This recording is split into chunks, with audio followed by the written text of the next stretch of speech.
അല്ല, നിങ്ങൾ തന്നെ ഇത് കൊടുത്തുകൊണ്ടിരിക്കുകയല്ലേ. SIT റിപ്പോർട്ടിനെ സംബന്ധിച്ച ഈ കാര്യം ഗവൺമെൻറ്റിൻ്റെ മുമ്പിൽ എത്തിയിട്ടില്ലല്ലോ. DGPയുടെ മുമ്പിലല്ലേ എത്തിയിട്ടില്ല. DGPയുടെ മുമ്പിലിരിക്കുന്ന ഒരു കാര്യത്തിന് ആഭ്യന്തരമന്ത്രി എങ്ങനെ തീരുമാനം എടുക്കുന്നത്, മുഖ്യമന്ത്രി എങ്ങനെ തീരുമാനം എടുക്കുന്നത്? അവിടുന്ന് റിപ്പോർട്ട് വരണം. നിങ്ങൾക്ക് പല ആളുകൾക്കും പല ധൃതി ഉണ്ടാവും, പല കാരണങ്ങളുടെ പുറത്ത്.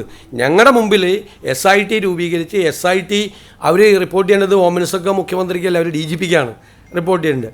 DGP അത് പരിശോധിച്ച് അതിൻ്റെ പരിശോധന നടത്തി വേണ്ട കാര്യങ്ങൾ ആഭ്യന്തരമന്ത്രിയെയും മുഖ്യമന്ത്രിയെയും അറിയിക്കും. അപ്പോൾ നമ്മൾ നടപടിയെടുക്കും. ഇതൊക്കെ ഓരോ വാർത്തകളാണ്, ഓരോ ദിവസത്തെ രാവിലത്തെ ഉണ്ടാക്കുന്ന ഓരോ വാർത്തകളാണ്. എന്ത് പ്രസക്തിയാണ് ആ വാർത്തയ്ക്കുള്ളത്? അത് നിങ്ങൾ തന്നെ അങ്ങ് തീരുമാനിക്കുമല്ലേ. നിങ്ങൾ തന്നെ നിങ്ങളുടെ ലീഡായിട്ട് നിങ്ങൾ എഴുതുന്ന സാധനത്തിന് ഞാനെന്തിനാ മറുപടി പറയണേ? ഞങ്ങൾക്കൊരു പ്രൊസീജിയറുണ്ട്.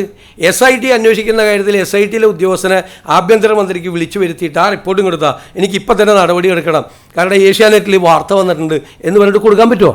നടപടി എടുക്കാൻ പറ്റുമോ? അയാൾ കോടതി പോവും. അങ്ങനെ ഒരാൾക്കെതിരെ നടപടി എടുത്താൽ ആൾ കോടതി പോവും.